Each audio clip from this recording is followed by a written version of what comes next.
Hey there, beautiful souls. Welcome back to Soul Igniting Story, where love, passion, and unforgettable moments come alive. Today, we got a heart-melting tale that will sweep you off your feet. Let's dive right in. He couldn't move. Gabriel Thorne, the man who commanded boardrooms with a single glance, stood paralyzed beside the worn counter of a small diner, staring at 7 handwritten words that shouldn't have mattered. Your meal's on me. Come back soon. His fingers trembled slightly, hovering over the paper. For a moment, the bustling sounds of the diner faded away. Forks against plates, coffee being poured, laughter from the corner booth, all vanished as his focus narrowed to this small gesture that had somehow punched through his carefully constructed walls. What happens when a man who can buy anything encounters something money can't buy? Gabriel tugged his sleeve down instinctively, concealing the Swiss timepiece worth more than what most people in this diner earned in months. His $10,000 watch remained hidden while a $12 meal ticket, this simple act of kindness, had rendered him speechless. The diner's overhead lights illuminated the cracked vinyl booth he'd just vacated. He was dressed like any other working man in faded jeans and a baseball cap, playing a role. But this wasn't supposed to happen. No one was supposed to care. "You okay there, honey?" Millie called from behind the counter, her gray curls bouncing as she wiped down the surface. Her eyes held no recognition of who he truly was, just genuine concern for a stranger who seemed lost. Gabriel managed a nod, unable to form words. How long had it been since someone had shown him kindness without knowing his net worth, without wanting something in return? This wasn't in the script he'd written for himself today. The billionaire CEO had planned a simple experiment, not an emotional awakening, in a greasy spoon diner with mismatched silverware. If you've ever been stunned by unexpected kindness, hit that like button now and stay with me. This story might change how you see strangers forever. Because what happened that day between a waitress with nothing to spare and a billionaire pretending to be broke would alter the course of countless lives, including Gabriel's own. And it all began with a forgotten wallet that wasn't actually forgotten. 70 stories above Manhattan, Gabriel Thorne stood at the edge of his penthouse terrace. The city sprawled before him like a kingdom, one he'd conquered methodically over 2 decades. The morning sun glinted off glass towers bearing the Thorne Technologies logo, monuments to renewable energy innovation, and his $18 billion fortune. The New York Times business section lay on his custom marble breakfast table. Thorne does it again. Stock soars 22% on new solar breakthrough. Next to it sat Fortune magazine with his face on the cover, headline reading, "The King of Clean Energy, How Gabriel Thorne is Powering Tomorrow." His morning unfolded with military precision. 5 a.m., wake without an alarm. 5:05, cold shower. 5:15, protein shake prepared by his personal chef. 5:30, review global markets. 6 o'clock, personal training session in his private gym. 7 o'clock, breakfast meeting with his executive team via video conference. "The Singapore deal is looking promising, sir," his CFO reported from the screen. "They're eager to implement your solar grid system across the city-state." Gabriel nodded, making a single note on his tablet. "Double the initial rollout capacity. They'll need it sooner than they think." "But, sir, that would require an additional investment of—" "Did I ask about the cost?" Gabriel's voice remained even, yet the CFO visibly straightened. "Double it. We lead, we don't follow." The call ended with synchronized nods of acknowledgement.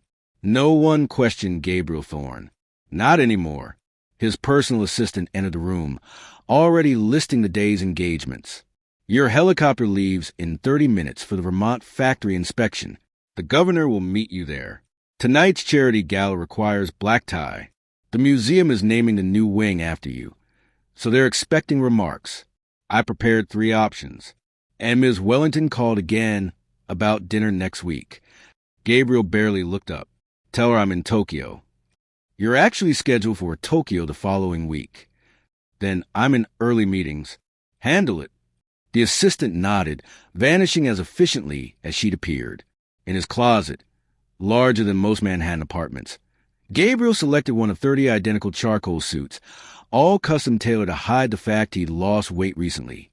No one noticed. The man who appeared on magazine covers, who closed billion-dollar deals with a handshake, who donated millions to causes with names engraved on buildings.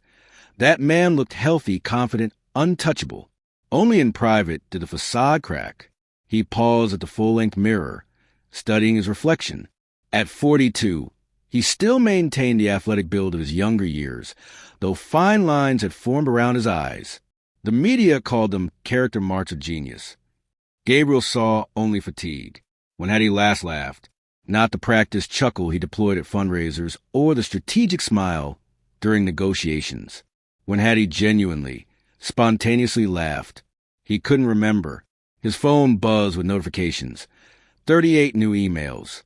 17 meeting requests for investment opportunities. 9 charity appeals. Each one addressed his power, his influence, his wealth, never to him. But the man with everything was missing the one thing his billions couldn't buy. The helicopter waited on the rooftop landing pad, blades already turning. His security team stood at attention, earpieces in place, expressions neutral. Gabriel moved through his world like a ghost, surrounded yet untouched. Mr. Thorne. His pilot greeted him with rehearsed respect. Gabriel nodded, settling into the leather seat as Manhattan fell away beneath him. Through the window, he watched people becoming smaller, reducing to specks, then disappearing altogether. From this height, everyone looked the same. Rich, poor, powerful, ordinary, all invisible. Have you noticed how the people who seem to have it all often have the least where it truly matters? That morning, Gabriel Thorne commanded an empire spanning 5 continents. His decisions affected global markets. His innovations powered cities. Yet as his helicopter cut through clouds toward Vermont, the most powerful man in renewable energy felt nothing but the hollow echo of success with no one to share it with. The experiment at Millie's Diner wasn't planned yet. That moment of reckoning was still hours away. For now, Gabriel Thorne remained what he'd been for years, a man whose name everyone knew, but whom no one truly saw. Gabriel hadn't been born into the gleaming towers and private helicopters. His story began in a cramped 2-bedroom apartment on Detroit's east side, where the factory's shadows stretched long and hope often ran short.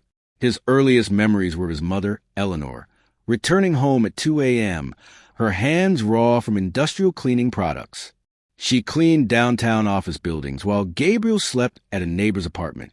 By age 7, he'd mastered setting his own alarm, walking himself to school, and having dinner ready when she woke at noon. "Never let them see you're tired, Gabe," she'd say, applying concealer to the dark circles under her eyes before heading to her daytime cashier job. "And never let them tell you what you can't become."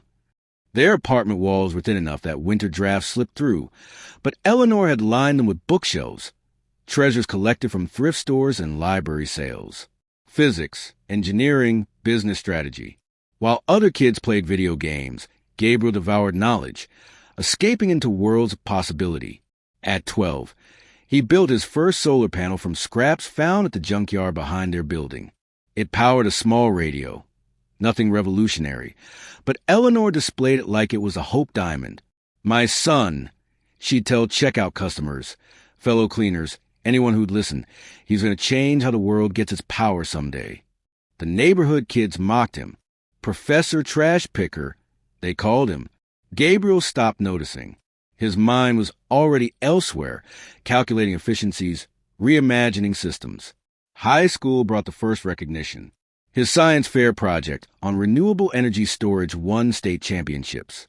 A local newspaper ran a small feature, "Detroit Teen Pioneers Solar Solution." Gabriel kept the clipping in his wallet until it disintegrated.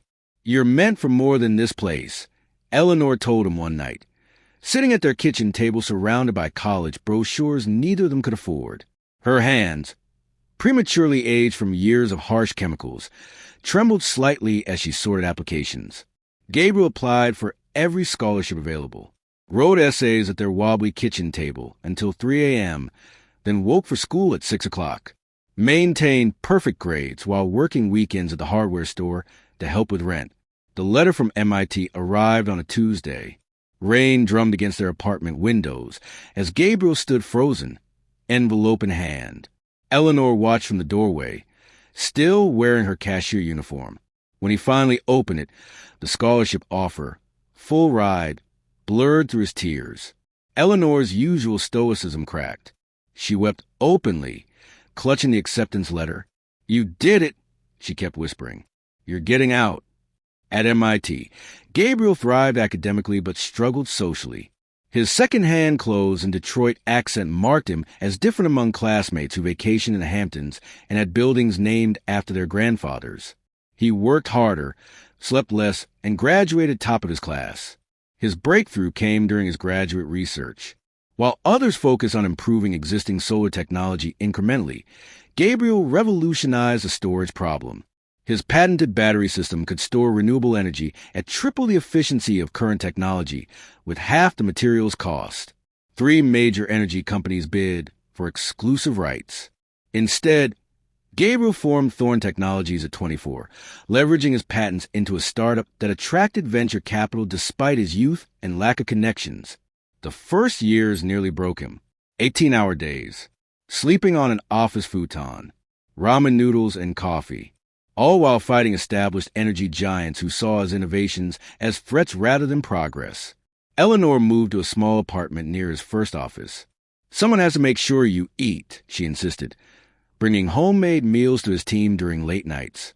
The company's turning point came when a devastating hurricane hit the Gulf Coast. Traditional power grids failed for weeks, but a small Thorn Technologies demonstration project kept a coastal hospital running uninterrupted. The media coverage was worth more than any marketing campaign. Government contracts followed, then international interest. By 30, Gabriel had built Thorn Technologies into a renewable energy leader. By 35, he was a billionaire. As his wealth grew, so did the walls between Gabriel and authentic connection. College friends became employees or competitors. Romantic relationships dissolved under the weight of his obsessive work ethic and growing suspicion about intentions. "You need balance, Gabe," Eleanor cautioned during their weekly dinners, the only constant in his accelerating life. "Success isn't just about what you build. It's about who's there to share it with." He nodded but didn't listen. There was always another deal, another innovation, another competitor to outmaneuver. Then Eleanor was diagnosed. Aggressive lymphoma, possibly linked to years of exposure to industrial cleaning chemicals. The cruel irony wasn't lost on Gabriel. His mother had sacrificed her health cleaning the very offices of corporations he now negotiated with as an equal. He spared no expense. World-class specialists, experimental treatments, a luxury apartment near the best cancer center. For the first time since founding his company, Gabriel stepped back from daily operations, spending afternoons reading to Eleanor in her hospital room physics books, just like when he was a child. "I'm proud of what you've built," she told him during her final days, her once strong hands now translucent and frail. "But I worry about who you become." "What do you mean?" he asked, adjusting her pillows. Her eyes, still sharp despite her failing body, studied him. "You surrounded yourself with achievements instead of people, Gabe. That's not the life I wanted for you." Eleanor passed on a quiet Sunday morning. Gabriel was holding her hand, reading about quantum physics as she slipped away. At the funeral, hundreds attended, business associates, employees, people whose communities had been transformed by Thorn Technologies. Gabriel stood alone at the podium, looking out at a sea of faces who knew his company but not him. Not one person present could tell you his favorite book, or that he still couldn't swim despite owning beachfront properties on 3 continents, or that he kept the broken watch his mother had given him for his 18th birthday in his desk drawer. He had built an empire that powered cities, but the light had gone out in his own life. In the months following Eleanor's death, Gabriel threw himself deeper into work. Thorn Technologies expanded aggressively. His personal fortune doubled. Magazine covers and interview requests multiplied. Yet each night, he returned to his empty penthouse, achievement his only companion. Comment below if you've ever felt successful yet somehow empty. Gabriel's next decision might resonate deeply with you. The idea struck Gabriel on a Tuesday afternoon, 6 months after Eleanor's funeral.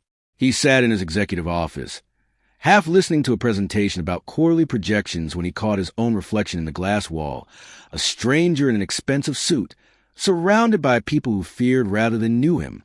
His mother's words echoed. You've surrounded yourself with achievements instead of people. That night, alone in his penthouse, Gabriel found himself opening his laptop and typing a question he'd never considered before. How do people treat you when they don't know you're rich?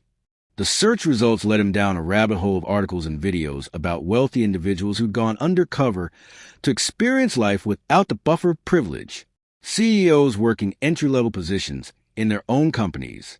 Heirs volunteering in shelters without revealing their identities. Gabriel closed the laptop, his mind racing with possibilities.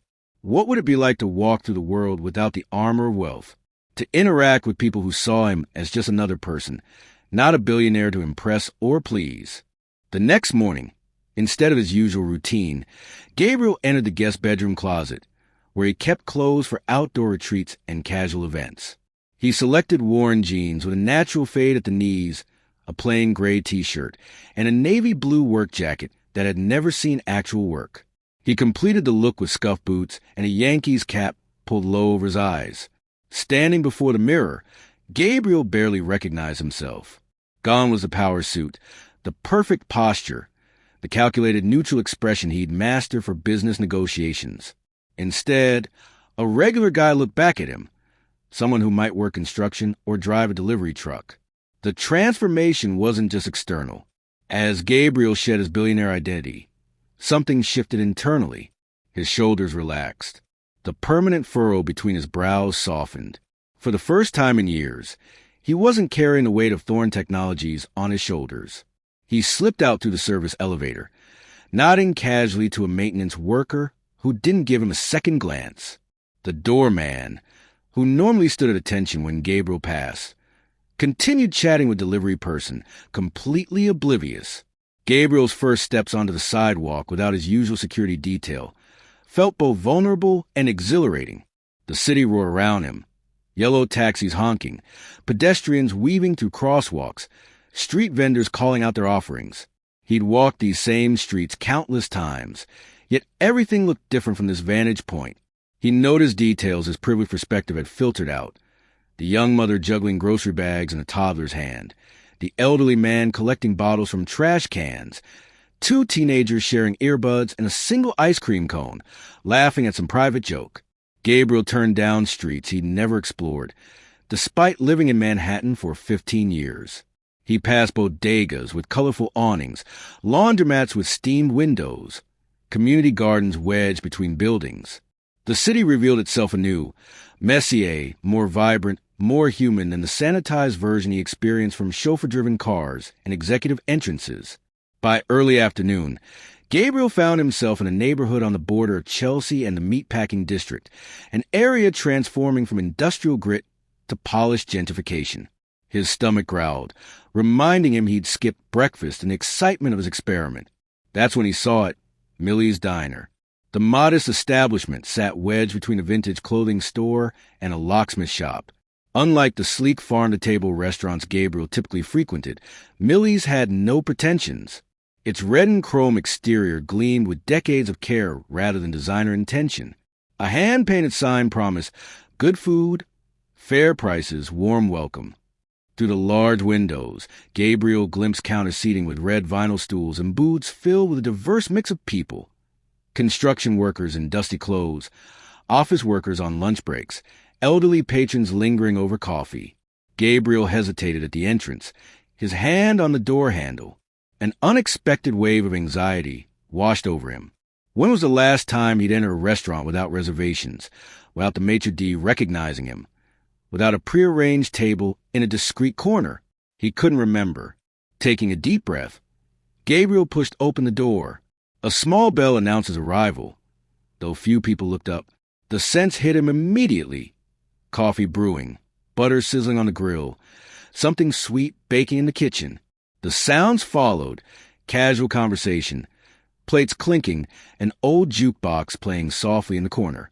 Gabriel stood awkwardly just inside the doorway, suddenly unsure of the proper protocol. Did he seat himself? Wait to be seated? His billion-dollar brain, capable of revolutionizing energy infrastructure across continents, faltered at this simple social transaction. He thought he was just grabbing lunch. He had no idea he was walking into a moment that would shatter everything. You gonna stand there catching flies all day, or would you like some coffee? The voice broke through Gabriel's hesitation, warm, slightly raspy, with a hint of amusement. He turned to find a woman in her late 50s regarding him with bright eyes and a half-smile. Her gray curls were piled haphazardly atop her head, secured with what appeared to be a pencil.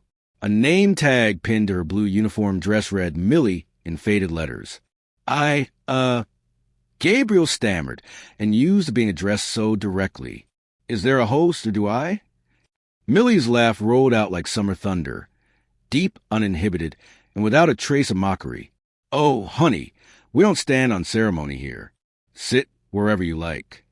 She gestured with a coffee pot toward the counter and booths.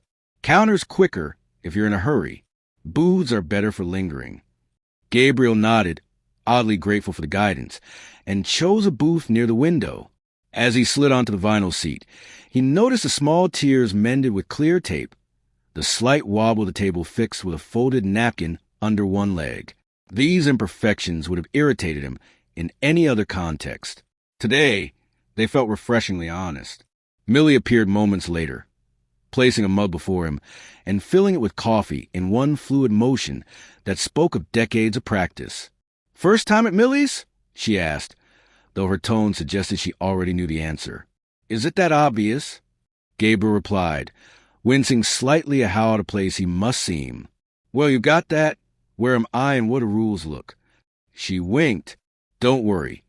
Only rule here is you treat people decent and tip your server if you can afford it. Menus under the napkin holder. Specials are on the board. She pointed to a chalkboard by the kitchen where someone had written today's offerings in multicolored chalk, complete with small drawings of the dishes. As Millie moved to check on other customers, Gabriel observed how she navigated the diner, not just walking but dancing between tables, remembering every order without writing anything down, calling most patrons by name. She paused to squeeze an elderly man's shoulder, topped off a young woman's coffee with a whispered comment that made her laugh, and exchanged quick banter with the cook through the service window. This wasn't a transaction-based business. It was a community disguised as a diner. At the counter, a construction worker in a dust-covered jacket discussed baseball scores with a man in a suit whose tie had been loosened after what was clearly a rough morning. In the booth behind Gabriel, two women, one in scrubs, likely just off a hospital night shift, and one in a postal uniform, caught up on neighborhood gossip between bites of toast. So then Mrs. Abernathy from 5C tells a delivery guy that if he can't figure out how to open the lobby door, maybe he needs a different job, and he says, "Let me guess." The postal worker interjected. He told her she can't come downstairs to get her own packages. Maybe she needs a different apartment? They dissolved into laughter, their friendship evident in how they finished each other's sentences. Gabriel studied the menu, momentarily overwhelmed by its simplicity. No imported ingredients. No chef's tasting experiences. No wine pairings. Just straightforward food described without pretension. Millie's famous meatloaf. Tony's grilled cheese made with 3 kinds of cheese. The best damn apple pie in Manhattan. We're not kidding. When Millie returned, Gabriel ordered a cheeseburger and fries, his voice oddly tentative, as if he'd forgotten how to interact in settings where no one was trying to impress him. How would you like that cook, honey? Millie asked, pen poised over her pad. Gabriel blinked. When was the last time anyone had asked for his preference about anything so mundane? His executive chef prepared meals according to nutritional plans developed by his wellness team. Restaurant chefs created special dishes designed to showcase their skills to the billionaire patron. Medium, please, he added belatedly, the courtesy feeling foreign on his tongue. Millie nodded approvingly at the please and moved toward the kitchen, calling out, "Tony!" Usual suspect medium, to which a gruff voice responded, "On it, Mills." Left alone, Gabriel sipped his coffee. Strong, slightly bitter, nothing like the single-origin pour-overs delivered to his office each morning. Yet somehow it tasted more real, more satisfying. He noticed a man at the counter, weathered face, calloused hands, slide his plate back with satisfied sigh. Perfect as always, Millie. Put on my tab. Sure thing, Frank. Millie replied without missing a beat. But remember, tabs are like fish. They start to stink after 3 days. The diner erupted in good-natured laughter, suggesting this was a long-running exchange between them. Frank pulled out his wallet with exaggerated reluctance, but his eyes shone with affection as he handed over cash and waved away change. Keep it. Maybe it'll help you afford cooking lessons. More laughter, Millie's loudest of all. No one was performing here. No one was calculating advantages or maintaining appearances. The realization struck Gabriel with unexpected force. These people actually enjoyed each other's company.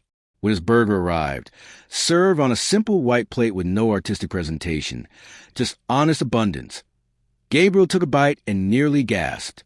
The flavors were straightforward but perfect. Quality beef cooked with care, melted cheese, fresh vegetables, a toasted bun, no foam, no deconstruction, no chef's interpretation of a burger. Just a really good burger.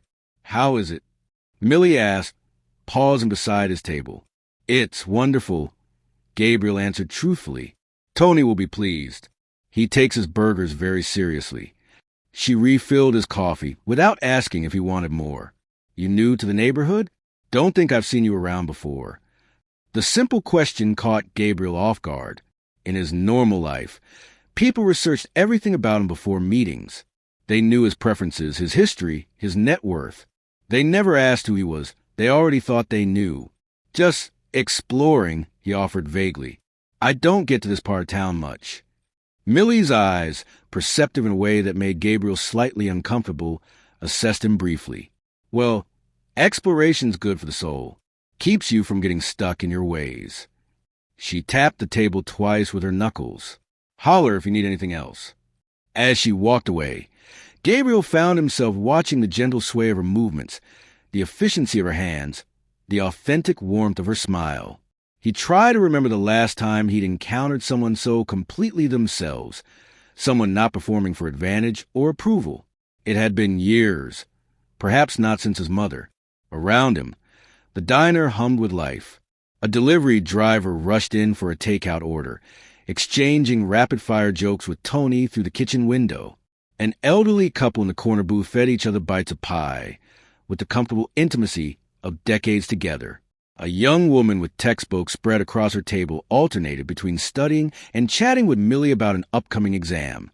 Gabriel felt like an anthropologist observing a foreign culture, fascinated, envious, and acutely aware of his outsider status. These people belonged to each other in some fundamental way. They had built connections not based on what they could gain, but on the simple pleasure of shared humanity. For the first time in longer than he could remember, Gabriel Thorne, titan of industry, master of boardrooms, manipulator of markets, felt a pang of something like longing. These strangers in a modest diner had something his billions couldn't buy: authenticity. Have you ever watched a community from the outside looking in? Double tap that subscribe button if you've yearned for that kind of genuine connection. Gabriel savored the last bite of his burger, surprised by how much he'd enjoyed such simple food. For a man whose palate had been trained on Michelin-star cuisine, the honest flavors of Millie's diner had awakened something long dormant, a memory of meals shared at his mother's small kitchen table, where love compensated for luxury.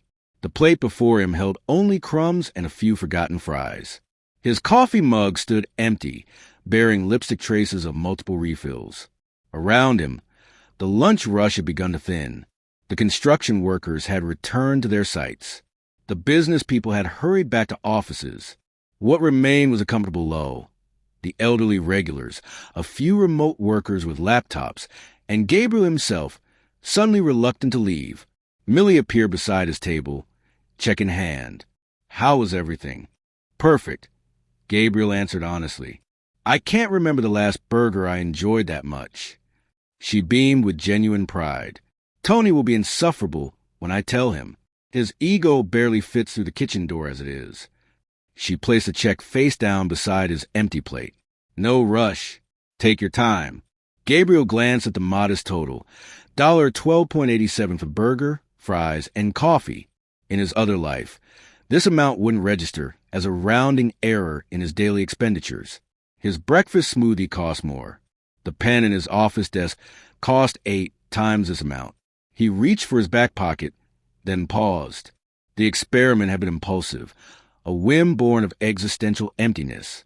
But now, sitting in this booth with the check before him, Gabriel saw an opportunity to deepen his understanding of life without the buffer of wealth. What would happen if he couldn't pay? In Gabriel's world, inability to pay wasn't a concept. His black card opened any door. His name secured any reservation. His financial force field protected him from the daily vulnerabilities most people navigated as normal life. His heart rate quickened as he considered the scenario. He could claim to have forgotten his wallet. A simple, common mistake. How would they react? With anger? Suspicion? Would they call the police? Make him wash dishes?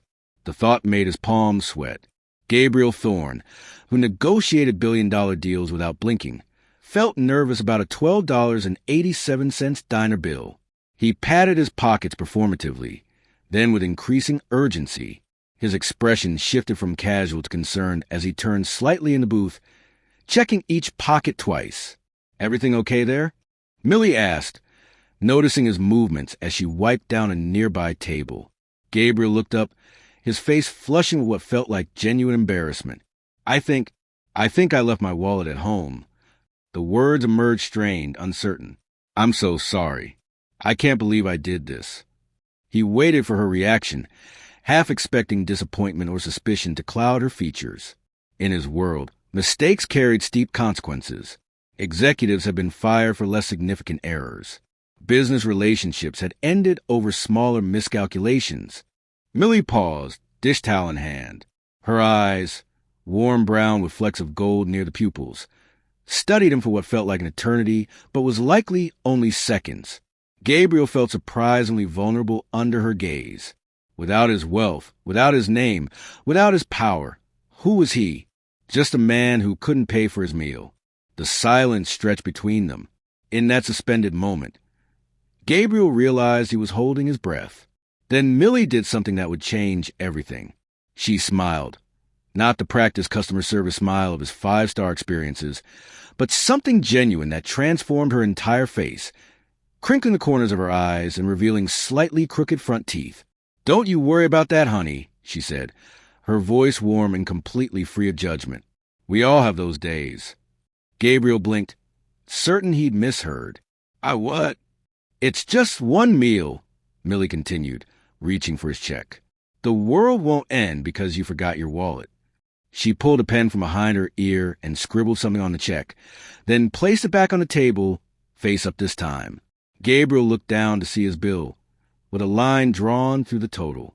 Below it, in rounded handwriting, Millie had written, "Your meal's on me. Come back soon." He couldn't move. The simple gesture, insignificant in monetary terms, struck him with a force of physical impact. His throat tightened. Something hot and unfamiliar burned behind his eyes. "I can't accept this," he managed, his voice barely audible. "Please, let me come back later today to pay. I live nearby. I could go get my wallet right now." Millie waved away his protest. "Consider it a welcome to the neighborhood. Besides," she lowered her voice conspiratorially, "I'm the owner. I can comp a meal if I want to." Gabriel stared at her, utterly motionless. This woman, who knew nothing of his net worth, his company, his influence, had given him something worth infinitely more than $12.87. She had offered him kindness without agenda, generosity without calculation. "Thank you," he said finally, the words feeling wholly inadequate. "Why would you do this for a stranger?" Millie's expression softened. "Because we're all just one bad day away from needing someone to cut us a break." She gestured toward the diner at large. "Most folks who come in here are working hard just to stay afloat. Sometimes a little kindness is all that keeps people going." Gabriel's gaze followed her gesture, seeing the diner through new eyes, not as a quaint establishment frozen in time, but as a lifeline, a community anchor, a place where people were seen and valued regardless of status. In that moment, standing in a greasy spoon diner, the billionaire CEO discovered something his money had never shown him. The transformative power being treated as simply human, neither more nor less worthy based on external markers of success. his carefully controlled emotional walls. Constructed over decades of business negotiations and superficial relationships, trembled. For the first time since his mother's death, Gabriel Thorne felt the dangerous warmth of genuine connection, threatening to crack his practiced composure. "I'll definitely come back," he promised, his voice rougher than usual. "And next time, I won't forget my wallet." Millie nodded, apparently satisfied. "See that you don't. I can't be feeding all of Manhattan for free." Her eyes twinkled with humor as she moved on to her next task, unaware that her small act of grace had just altered the trajectory of a billionaire's life. Gabriel remained seated, staring at the handwritten note as if it contained secrets to the universe. In a way, perhaps it did. What would you have done in Millie's position? Share this video if you believe in the power of everyday kindness. As Gabriel prepared to leave, his gaze caught on a black and white photograph hanging behind the counter. The image showed a younger Millie beside a tall man with kind eyes and a sideways smile. Between them stood a much younger version of the diner, the sign reading Tony and Millie's instead of just Millie's. Gabriel paused, curiosity drawing him to the counter rather than the door. "That was opening day," Millie said, noticing his interest as she refilled sugar dispensers. 1982. Tony and I had been married for 2 years when we scraped together enough for this place. Gabriel studied the photograph more closely. Tony? Like the cook. Different Tony. Millie's smile turned softer, tinged with something bittersweet. "My Tony, my husband, passed away 15 years ago. Heart attack, right in the middle of breakfast rush. One minute he was flipping pancakes, telling us terrible jokes." She paused, her hands momentarily still. The next minute gone. "I'm sorry," Gabriel said, the words inadequate but sincere. Millie nodded her acceptance. Current Tony was our first hire, just a neighborhood kid who needed a job. Now he's the best short-order cook in Manhattan, though don't tell him I said so. Gabriel glanced toward the kitchen where he could see a burly man with tattoo-covered arms expertly working multiple orders. The diner's been here over 40 years then. Through 3 recessions, 2 blackouts, 9/11, and now gentrification. Pride colored her voice. "We've never closed for more than 2 days straight, not even when Tony died." She moved behind the counter, gesturing for Gabriel to take a stool. Against his usual inclination to exit social situations promptly, he found himself sitting down, drawn by something in her manner that invited confidence. "You know, I wasn't always a diner owner," Millie continued, arranging clean mugs on hooks. "I taught 3rd grade for 12 years before this place. Still use those skills every day, especially with the morning crowd before they've had their coffee." Gabriel leaned forward, genuinely interested. "What made you switch from teaching to running a diner?" "Love," she answered simply. Tony had this dream of creating a place where everyone felt welcome regardless of what was in their wallet. When we met, I thought he was crazy to give up his steady job to chase that dream. Her eyes crinkled at the memory. But then I watched him light up talking about it, and suddenly teaching long division didn't seem as important as building something together. She pointed to a small chalkboard near the register that Gabriel hadn't noticed earlier. It read, "Pay it forward meals available, just ask." Below that was a tally. "Current meals available, 7. "How does that work?" Gabriel asked. "People who can afford it buy extra meals. Those who need one can claim it, no questions asked." Millie's voice softened. "Tony started it during the '87 market crash when we noticed some regulars stopped coming in. Turned out they'd lost jobs, but were too proud to say they couldn't afford breakfast anymore." Gabriel's throat tightened unexpectedly. "And people actually donate meals?" "More than you'd think. Most folks want to help. They just need an easy way to do it." She wiped the counter in slow, methodical circles. "We had a stockbroker who lost everything in 2008. Used to be our biggest tipper. For 6 months, he came in looking ashamed, using the pay it forward board. Now he's back on his feet and buys 10 meals a month for others." She nodded toward a booth where a young woman worked on a laptop. "See any over there? Came in 3 years ago. Couldn't afford more than a cup of coffee. Used our pay-it-forward meals while job hunting. Now she's some big-shot graphic designer who brings her clients here. Says important meetings happen better over pie than in boardrooms. Gabriel felt something shift inside him as patterns emerged. Connections formed and maintained across years, across social barriers, across economic divides. After Tony died, Millie continued, her voice dropping slightly, I considered selling. Didn't think I could run this place alone with my teaching background. But then the neighborhood showed up.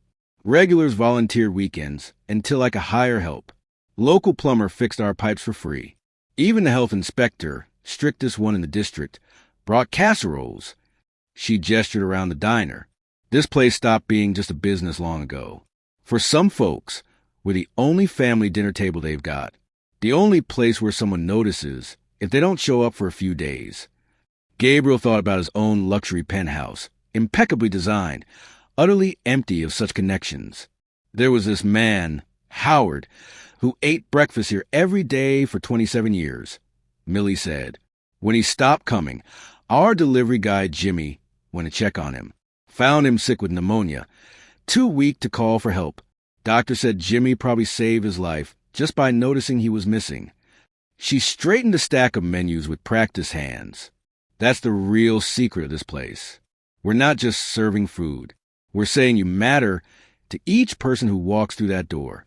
Sometimes that matters more than whatever's on their plate. A loud clatter from the kitchen interrupted them. Tony had dropped a pan, followed by a colorful stream of apologies. Millie laughed, the sound brightening the entire diner. Never a dull moment around here. She patted Gabriel's hand lightly. You come back and see us, wallet or no wallet. Everyone deserves a place where they belong. As Gabriel finally stepped toward the exit, he understood that Millie's handwritten note wasn't just about a free meal. She had offered him a glimpse into a world where wealth was measured not in dollars, but in connections. Connections he'd sacrificed in his relentless pursuit of success. Gabriel stepped out of Millie's diner into the afternoon sunlight, blinking as if awakening from a dream. The city continued its relentless rhythm around him. Taxis honking, pedestrians rushing, construction crews drilling. Yet something fundamental had shifted. He began walking with no particular destination, allowing his feet to carry him through streets that suddenly seemed different. The same buildings he'd passed countless times now revealed details he'd never noticed. Faded murals on brick walls, window boxes bursting with resilient urban gardens, the varied expressions of people passing by. A street musician played saxophone on a corner, case open for donations. Before today, Gabriel would have hurried past, perhaps irritated by the interruption to his thoughts. Now he stopped, listening to the mournful notes cutting through city noise. When the song finished, he dropped a $5 bill into the case, the only cash he brought with him for his experiment. Thanks, man, the musician said, making eye contact with genuine appreciation. Gabriel nodded, startled by the simple human exchange. When was the last time someone had thanked him directly, person to person, with no agenda? At Thorne Technologies, gratitude came in formal emails, performance reviews, and carefully worded statements from beneficiaries of his foundations, all filtered through layers of professional distance. As afternoon faded toward evening, Gabriel found himself in a small park, sitting on a bench watching children play while parents chatted nearby. A little girl in overalls shrieked with delight as her father pushed her on a swing, her laughter pure and uninhibited. His phone buzzed repeatedly in his pocket, his assistant undoubtedly trying to locate him, board members wondering why he'd missed the afternoon's virtual meeting, perhaps even security protocols activating due to his unscheduled disappearance. For the first time in his adult life, Gabriel Thorne ignored it all. Instead, he watched the father lift his daughter from the swing, her small arms wrapping trustingly around his neck. The man couldn't have been earning much. His clothes were worn, his shoes practical rather than fashionable. Yet his face held a contentment Gabriel recognized as foreign to his own experience. When Gabriel finally returned to his penthouse as dusk settled over Manhattan, the transition felt jarring. The private elevator whisked him silently upward, depositing him into his pristine living space with its soaring ceilings and museum-quality art. Everything gleamed with perfection, maintained by an invisible staff who anticipated his needs before he expressed them. It suddenly felt hollow, a showcase rather than a home. He moved to the floor-to-ceiling windows, gazing down at the city transformed by evening lights. Somewhere in that glittering landscape was Millie's diner, probably serving dinner now to his community of regulars and newcomers. Somewhere was the street musician, packing up his saxophone. Somewhere was the father and his laughing daughter, perhaps sharing a simple meal in a modest apartment. Sleep eluded him that night. Gabriel lay awake in his custom king-size bed, replaying Millie's words and actions. "We all have those days," she'd said, as if his forgotten wallet was a common mishap rather than a deception. She'd written off $12.87 without hesitation, a sum meaningless to him but representing actual profit to her small business. What struck him most wasn't the amount but the absence of calculation behind her gesture. In Gabriel's world, every action carried strategic weight. Donations were tax-deductible. Kindnesses were publicized. Relationships were evaluated for potential value. Millie had expected nothing in return. No press release. No recognition. No future advantage. Around 3 a.m., Gabriel rose and went to his home office. He unlocked the bottom drawer of his desk and removed a small wooden box he hadn't opened in years. Inside lay his mother's possessions. Her reading glasses, her worn wedding band, a few photographs, and a small leather-bound notebook. He opened the notebook, finding his mother's familiar handwriting. Eleanor Thorne had kept meticulous household accounts despite their limited means. Gabriel traced his finger-down columns of careful numbers: rent, utilities, groceries, his school supplies. Then he noticed a recurring entry that had confused him as a child. Community fund, $5. Every month, without fail, even when the other columns showed deficits covered by extra shifts cleaning offices, Eleanor had maintained this mysterious expense. When he'd asked about it once, she'd simply said, "That's for people having a harder time than us." Only now did Gabriel fully comprehend what that meant. His mother, working 2 jobs, stretching every dollar, had still found money to help others, not for recognition or advantage, but because she understood what Millie did. That generosity wasn't a luxury afforded by excess wealth, but necessary thread in the fabric of community. A pattern formed over subsequent days. Gabriel arrived early, sometimes helping Millie set up. He'd eat breakfast, add a meal or two to the pay-it-forward board, then leave before the morning rush. Sometimes he'd return in the afternoon lull, bringing a book, occupy his booth for hours with just occasional coffee refills.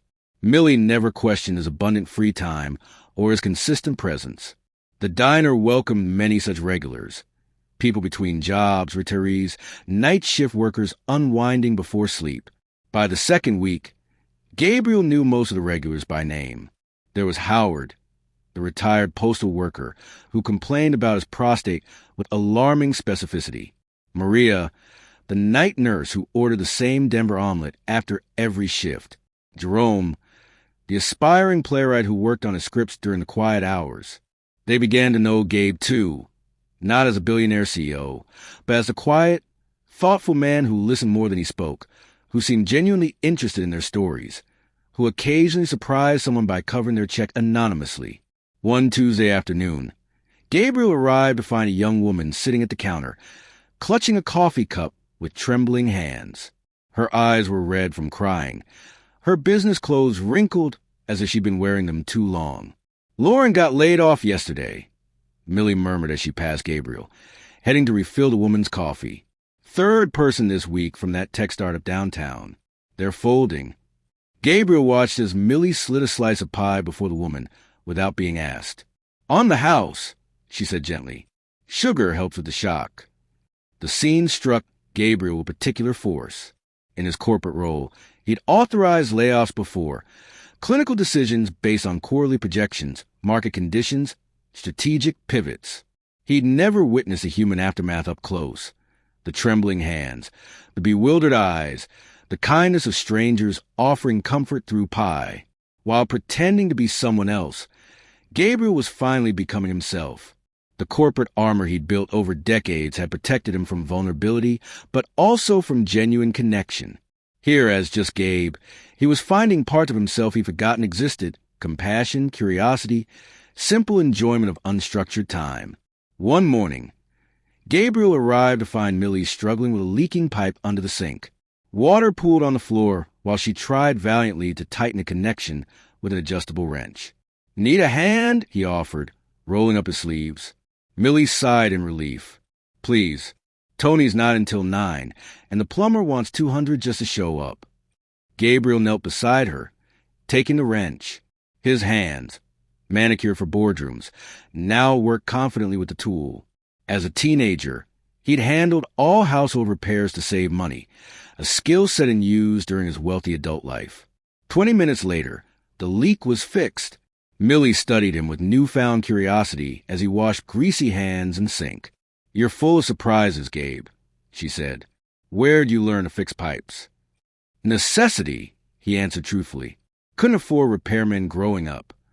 She nodded, a new understanding passing between them. "Well, breakfast is on me today, and forever if more things break." Gabriel laughed, a genuine, unguarded sound he barely recognized as his own. When was the last time he'd laughed like that? Not the strategic chuckle of business dinners, but real, spontaneous amusement?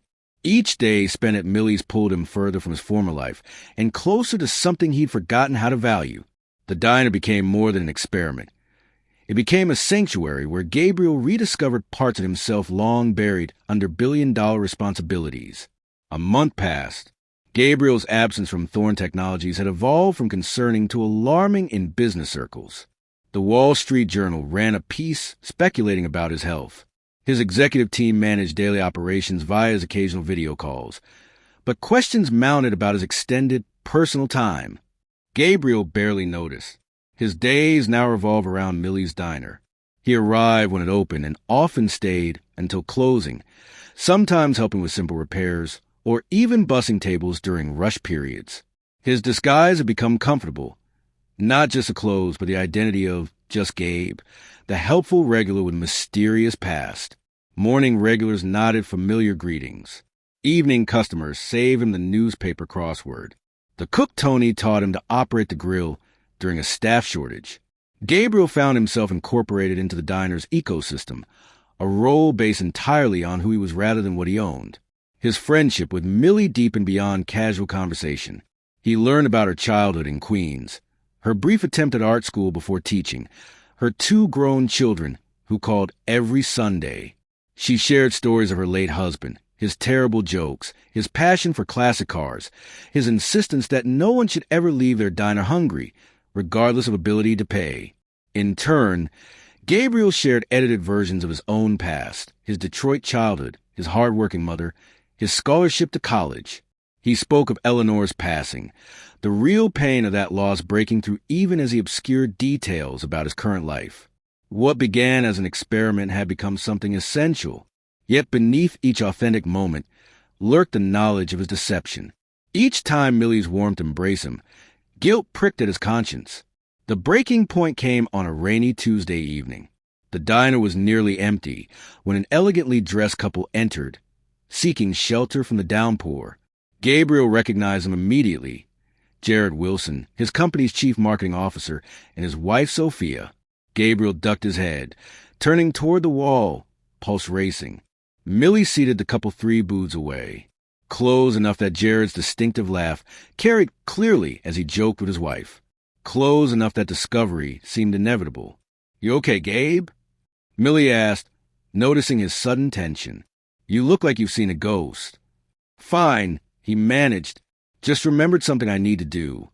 Gabriel hastily left cash on the table and slipped out the back door into the alley, rain soaking through his jacket as he leaned against the brick wall, breathing hard. The close call crystallized what he'd been avoiding. This double life was unsustainable.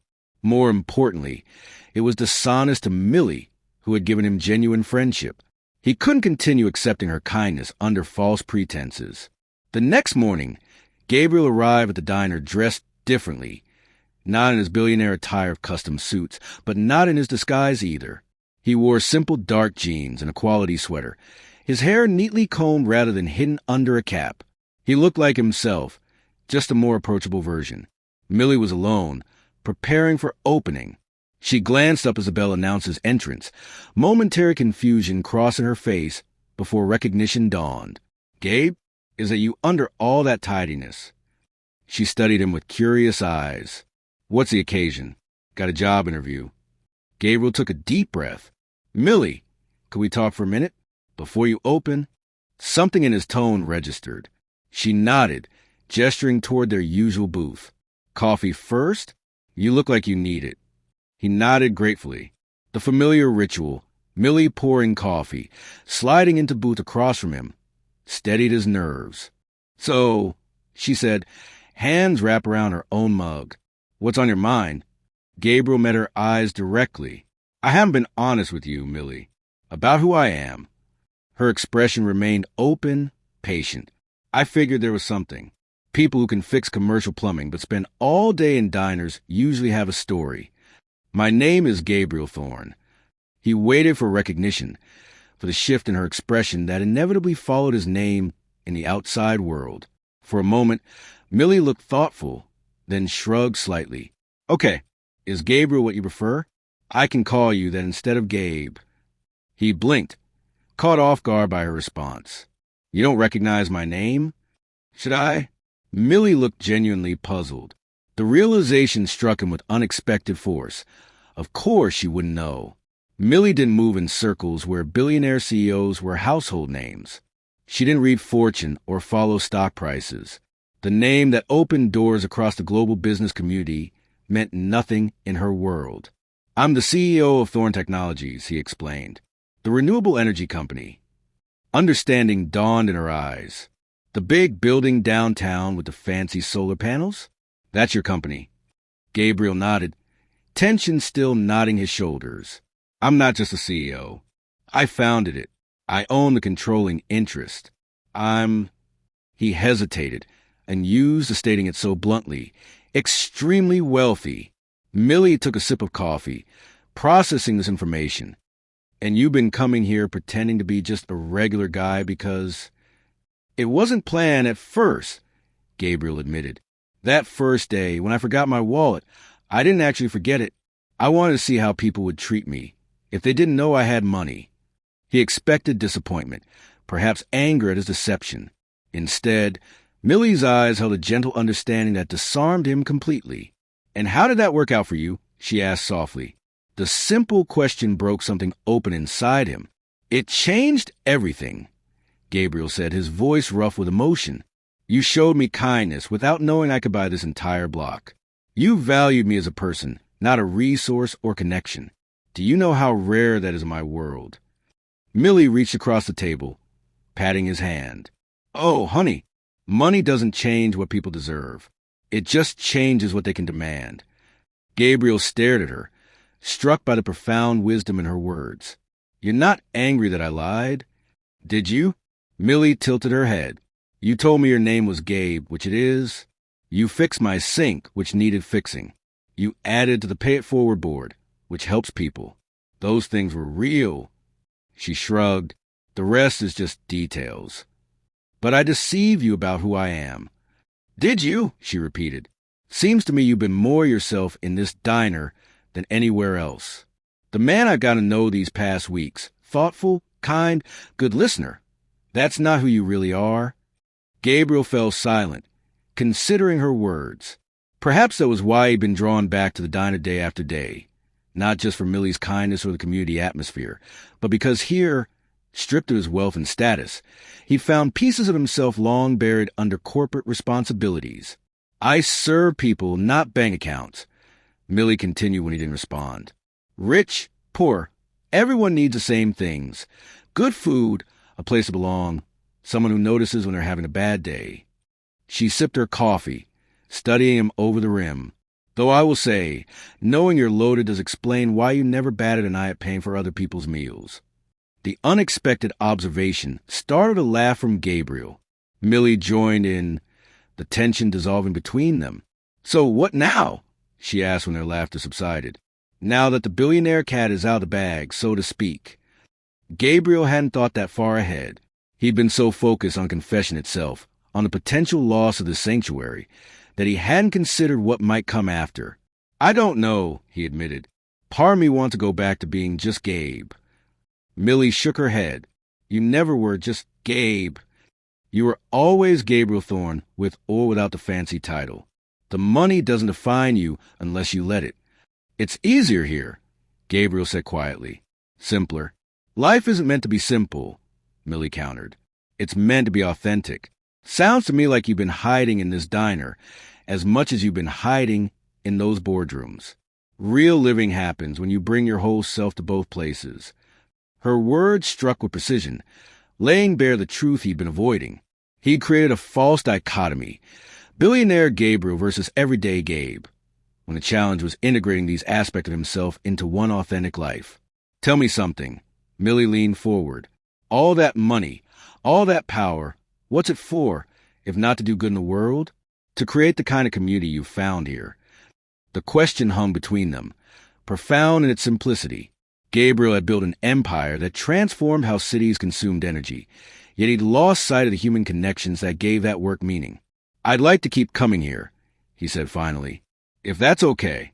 Not hiding anymore, just being myself, whoever that is. Millie smiled, warm and genuine. I'd like that too, though I expect you'll be busier once you stop playing hooky from your company. Gabriel nodded, realizing he was ready to return to Thorne Technologies. Not as the isolated figure he'd been, but as someone changed by his time at Millie's diner. Your coffee will always be waiting, Millie added, standing to begin her opening routine. Just don't expect me to call you sir or any of that nonsense.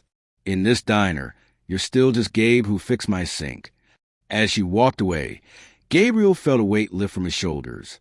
For the first time in years, perhaps ever, someone saw him completely, with all his contradictions and complexities, and accepted him anyway. Comment below with a time when someone saw the real you beneath the surface. Gabriel's return to Thorne Technologies headquarters created a stir. Not because of his month-long absence. His executive team had managed operations seamlessly, but because of the man who walked through those gleaming doors. Employees did double takes as their CEO strolled through the lobby, stopping to chat with the security guard about his daughter's college applications.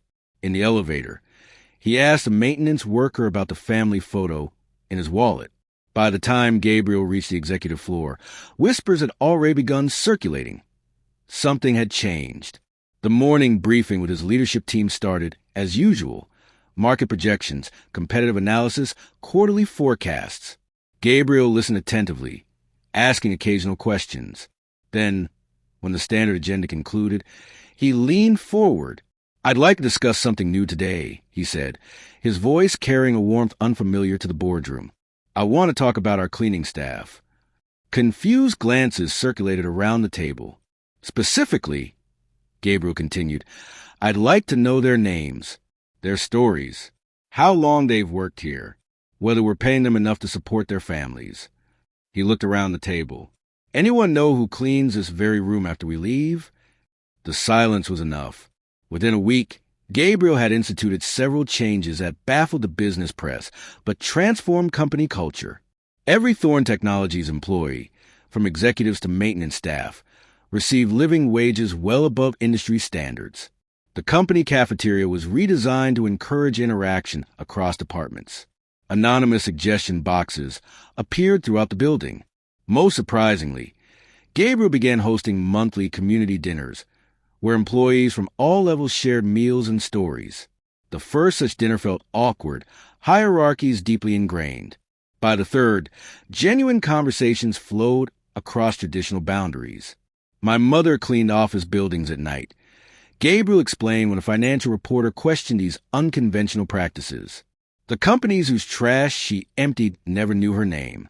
At Thorne Technologies, we believe knowing each other's names is a foundation of meaningful innovation. The statement made headlines, not for its business strategy, but for its unexpected humanity. Gabriel's transformation extended beyond corporate walls. He established the Eleanor Thorne Community Fund, named for his mother, focusing on neighborhood-level initiatives rather than splashy philanthropic projects. The fund's first priority, supporting small businesses that served as community anchors in struggling areas. One Tuesday morning, Millie arrived at her diner to find new energy-efficient appliances being installed. A note on her counter read, simply, from one community builder to another. No strings attached. Gabriel, When she called to both thank and scold him for his extravagance, Gabriel explained, "This isn't charity, Millie. It's investment in what matters." The most remarkable change, however, was Gabriel himself, the isolated, efficiency-driven CEO who measured life in productivity metrics and profit margins had discovered something his wealth couldn't buy: authentic connection. He still visited Millie's regularly, though his schedule limited him to 2 or 3 times weekly rather than daily. During particularly busy periods at the diner, he'd still roll up his sleeves and help. The billionaire CEO clearing tables alongside college students, learned to operate the new dishwasher he'd paid for, occasionally attempting to flip pancakes under Tony's critical guidance. "You're getting better," Tony grudgingly admitted after Gabriel successfully executed a perfect golden brown pancake. "Still wouldn't hire you full-time, though." Gabriel laughed, that full, uninhibited sound that had once been so foreign to him. "I've got a decent day job, but I appreciate the feedback." Word eventually spread about the unusual relationship between the diner and the billionaire. A few curiosity seekers came hoping to glimpse the famous CEO bussing tables. Most left disappointed. Gabriel's visits weren't scheduled or publicized, but some stayed for Millie's coffee and became regulars themselves, expanding the diner's community. The Pay It Forward board became a model for similar initiatives across the city as Gabriel quietly shared the concept with other business leaders, not as a corporate program with branded materials and press releases, but as a simple act of community care that required nothing but trust and generosity.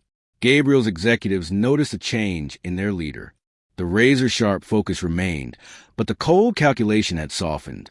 He listened more, forgave failures when they came from genuine effort, asked about families and personal challenges. The company still needs to be profitable, he reminded his board when questions arose about his new approach. But profit without purpose is just numbers on a spreadsheet. "I've seen what happens when communities support each other. Imagine what we could build if we applied that wisdom at scale." 6 months after his first visit to Millie's diner, Gabriel invited her to tour Thorne Technologies' headquarters. She arrived wearing her best dress, slightly outdated but pressed with care, looking both impressed and entirely unintimidated by the glass and steel monument to innovation. "So this is where you go when you're not fixing my sink," she remarked, examining the sustainable design features with practical curiosity. Gabriel introduced her to everyone they encountered, from the receptionist to his chief financial officer, with the same level of respect and warmth. "This is my friend Millie," he said each time, not the diner owner or any other qualifier, just my friend. That evening, looking out from his penthouse windows at the city below, Gabriel reflected on the unlikely journey that had begun with pretended empty wallet. His external circumstances hadn't changed. He was still a billionaire CEO with global responsibilities. But the inner landscape had transformed completely. The real change wasn't what Gabriel did with his money. It was what happened when he rediscovered what money couldn't buy. 1 year after Gabriel's first visit to Millie's diner, a nervous young man in a frayed dress shirt entered the establishment. Job interview preparation notes peeked from his worn backpack. His hands trembled slightly as he studied the menu prices, mental calculations playing across his face. Gabriel, wearing an apron over business casual attire, approached the booth. His monthly shift at Millie's had become both tradition and sanctuary, a commitment he maintained despite his demanding schedule. "The coffee's fresh," Gabriel offered. "Special's good, too." The young man hesitated. "Just coffee for now, thanks." Gabriel poured the cup, noticing the resume visible in the open backpack. "Interview today?" "Software engineering at Market Core," the man answered, pride briefly overcoming his anxiety. "First interview since graduation." Gabriel nodded. "Their new AI division is impressive. Good company." Surprise flickered across the young man's face at this informed observation from a diner server. He sipped his coffee, reviewing notes with increasing intensity. When Gabriel returned 20 minutes later, the man's coffee cup stood empty, his expression fallen as he checked his wallet. "Could I get the check?" he asked quietly. "Just for the coffee." Gabriel placed a plate before him instead, the full breakfast special, eggs still steaming. "I didn't order this," the man said, confusion evident. "Community special," Gabriel replied with a phrase Millie had taught him. "Someone already paid for it." All yours if you want it. The young man's eyes widened, then filled with unexpected emotion. I thank you. I should probably eat before the interview. Gabriel nodded. Probably should. As the young man ate, Gabriel caught Millie watching from behind the counter, her knowing smile reflecting approval. The Pay It Forward board showed 5 meals remaining, not because contributions had decreased, but because the board could barely keep up with the community's growing generosity. Later, as his shift ended, Gabriel hung his apron and joined Millie for their customary coffee. That young man reminded me of someone, Millie observed. Gabriel smiled. Me too. Neither needed to elaborate. The circle had completed itself. From receiving unexpected kindness to offering it, from isolation to connection, from transaction to community. Over the past year, Gabriel had transformed both his company and himself. Thorn Technologies now operated with revolutionary transparency about salaries and decision-making. Their community investment initiatives created genuine partnerships rather than donor-recipient dynamics. Employee retention reached industry-leading levels. More importantly, Gabriel had discovered that wealth wasn't measured solely in financial terms. His life now balanced achievement with relationship, power with responsibility, success with meaning. You know, Millie said, interrupting his thoughts, when you first came in here pretending you forgot your wallet, I wasn't fooled for a second. Gabriel nearly choked on his coffee. What? She laughed, eyes twinkling. Your shoes were too expensive. Dead giveaway. I figured you were either rich or spent money all wrong. Why didn't you say anything? Because, Millie shrugged, everyone deserves a chance to be seen for who they are, not what they own, in both directions. The wisdom of her words settled between them. In a world increasingly defined by status markers and social media facades, Millie's diner remained a sanctuary where people were valued simply for their humanity. The young interviewee returned a month later, wearing a company badge from Market Corps. He added 3 meals to the Pay It Forward board, his eyes seeking out Gabriel with a nod of understanding. The cycle continued. Kindness creating more kindness, connection fostering more connection. Gabriel's experiment had begun with a simple question. How do people treat you when they don't know you're rich? The answer had revealed something far more profound, that genuine human connection transcends economic boundaries, that community creates wealth no balance sheet can measure, and that seeing people for who they truly are might be the greatest gift we can offer. If this story touched you, subscribe to Soul Igniting Stories for more powerful narratives that remind us what truly matters. Share with someone who needs to remember that kindness changes everything. Thank you so much for watching and listening to this extraordinary story here on Soul Igniting Story. I truly appreciate you for taking the time to be with us, to open your heart, and to let these words spark something within your soul. Every story we share is crafted to inspire, to uplift, and to remind us all that love, hope, and resilience are alive in every corner of the world. If the story touched you, made you smile, or even brought a little spark of wonder to your day, I would be so grateful if you could show your support. Please give this video a like. It helps more souls discover these stories. Don't forget to leave a comment below. I'd love to hear your thoughts, feelings, or even your own experiences connected to the story. Your words make this community come alive. And of course, if you haven't already, make sure to subscribe and hit the notification bell so you never miss the next beautiful journey we'll be sharing together. Until next time, thank you again for being part of the Soul Igniting Story family, where every story lights a flame within.